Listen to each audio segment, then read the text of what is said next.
Melissa from the House of Platypus. Welcome to my channel. If you're new here, please go ahead and subscribe so you don't miss any of my content. And if you're not new, welcome back. Today I am going to show you my grocery haul for the week and kind of go over my method for meal planning. I feed basically three adults, my husband and we have a 16-year-old teenager. I budget $100 a week for our groceries, which is pretty generous, but you know, all three of us work. Some of us work multiple jobs.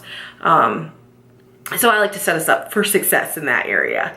Our initial grocery store trip usually costs us about $50 to $60, and then I like to leave the rest of the cash throughout the week to replenish any, fresh fruits and vegetables or anything I might have forgotten. So here's the state of my refrigerator since I did my post last week about cleaning it out, and it's still looking pretty good. When we got groceries this week, I just, if anything, not really anything needed to be wiped down, but I just wiped down the one shelf that did need it. My husband ordered a pizza, so that's shoved in there. And today I'm going to do some prep. I've got some veggies to roast and a few things to chop up, but so far we're sitting pretty good. Alright, so here are my groceries. This is probably the most expensive thing. I got these Rainier cherries. This is kind of my treat. They're $5.99 a pound, but I love them and you can only get them, certain times of the year. So that is kind of my splurge every week. We have bananas. I think these were 59 cents a pound. Some Brussels sprouts. These are huge Brussels sprouts, but these were, I can't even remember how much a pound. I paid way more for these than I wanted to, just because, when you shop online, you put in like, I want 1 pound or whatever. And I mean, I don't expect it to be like to the penny, but they like doubled the amounts of almost everything I asked for this week. So, I mean, it was like a $3 difference overall, but still. And then I got these 2 limes.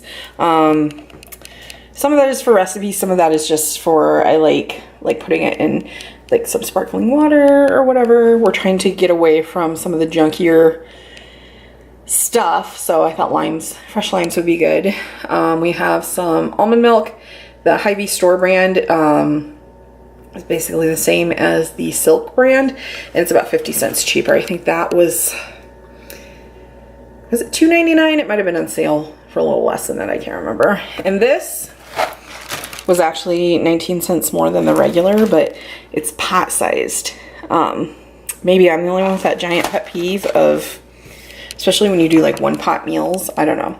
That seemed well worth 19 extra cents. We have the frozen sugar snap peas. That was for a recipe. This obviously is ginger. I don't know why they give me 2. I really thought I ordered 1. I might actually go back on my order and see what I did put in and complain, because this was another thing that was way more expensive than what I was expecting. I don't even like ginger, but one of the recipes I'm making this week called for it, and there just wasn't a lot of other seasoning. So I thought that'd be kind of bland without it, but there's no human way I'm going to use up 2 of these. Here we have, this is like vegan fake turkey. I like to keep some of this on hand just for like when I want a quick sandwich or something. I don't feel like cooking. This definitely keeps me out of the drive-thru. This is the So Delicious coconut yogurt alternative. I believe, is this one completely vegan? It's not certified vegan, so I would have to read the ingredients. I don't see any actual dairy in there though. Anywho, I have a recipe that calls for that, and I don't think I've ever tried this kind. There's a couple dairy-free alternatives at my store. I thought I would try that one. Some dry roasted peanuts. That was, I have a recipe that calls for some of those, and it's just nice just, for snacks or whatever. Just mayo. This is kind of one of those accidentally vegan products, that, vegan mayo, basically. I'm going to use that to try to make some vegan ranch dressing. We have the Dijon mustard with white wine. My husband and I have been using that to make salad dressing as well. I just thought it sounded good with white wine, so I got that variety. The natural Jif creamy peanut butter. They had Skippy or whatever, the natural one was a few cents cheaper, but this one was low sodium. So I got that one. Crushed tomatoes, pineapple chunks, which will be for sweet and sour tofu. And the one thing I do not have pictured here is I did get a $3 bottle of white wine for recipes and, you know, maybe to drink the rest. And I already have that portioned out like in ice cube trays for recipes. So this order came to actually like $52.91. It should have been $50, but like I said, they went way over on my produce versus what I actually ordered. And then my husband is on his way as we speak to Sam's to get toilet paper and dishwasher tablet things. So that should be about $35. So we're still under our $100 weekly limit. So if we need to go to the store and, you know, replenish some of our fresh ingredients, then we've got a little wiggle room to do that. All right, so this is my, what I like to call my bullet journal. This is where I keep my meal plans and a few other lists and things. So let's take a look at this week's meal plan. To come up with this meal plan, like, I don't know, we've just been kind of in a rut lately. We've been eating out a lot just because we've been super busy, and I think we're just kind of sick of what we've been making at home. So I got the Forks Over Knives cookbook, which I'll link in the box below.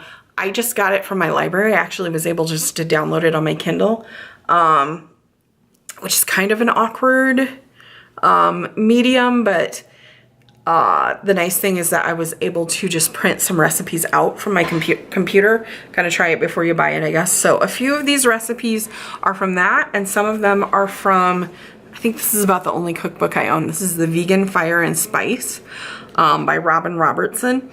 I think this is out of print, but because I had gotten it years and years ago from my library and I loved it, and I wasn't able to find it anywhere, but I did find a used copy on Amazon. Highly recommended. I've never made anything out of this that wasn't absolutely delicious. It's vegan. It's all like kind of ethnic, spicy food from several different cuisines. So this week what we're having is portobello tacos.